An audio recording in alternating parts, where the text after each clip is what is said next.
ሀበሻ ምንቀኛ ነው የሚባል ሐሳብ ተስማሙበታላችሁ? አይ ቲንክ እኔ እስማማበታለሁ። ትንሽ አትሊስት ዲላን ፔጅ ባለፈው ሲመጣ ታስታውሳላችሁ።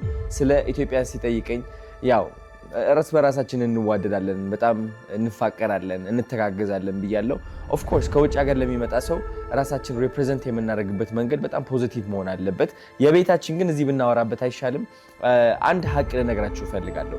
ለምን እንደሆነ ባላቅም በጣም ብዙ ኢትዮጵያውያን አሉ የጓደኞቻቸው፣ የቤተሰቦቻቸው፣ የወንድሞቻቸው፣ የእህቶቻቸው፣ የፍቅረኛቸው፣ የሚስታቸው፣ የባላቸው ስኬት የማይፈልጉ በጣም ብዙ ሰዎች አሉ።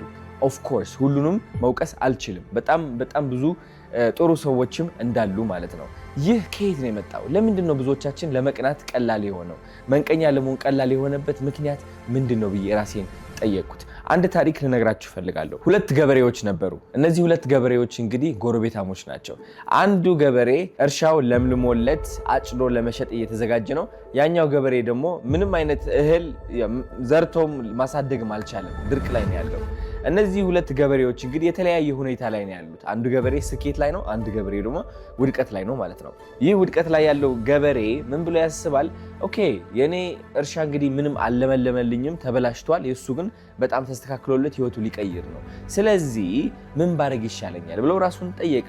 ሁለት ምርጫ አይምሮ አቀረበለት። አንዱ ምርጫ ምንድነው? ሌሊት ተነስቶ የዛኛው ገበሬ እርሻ ማቃጠል ነው። which is ሁለቱም ድሃ ሆነው ያርፋሉ። ሁለተኛው ምርጫ ግን ምንድነው?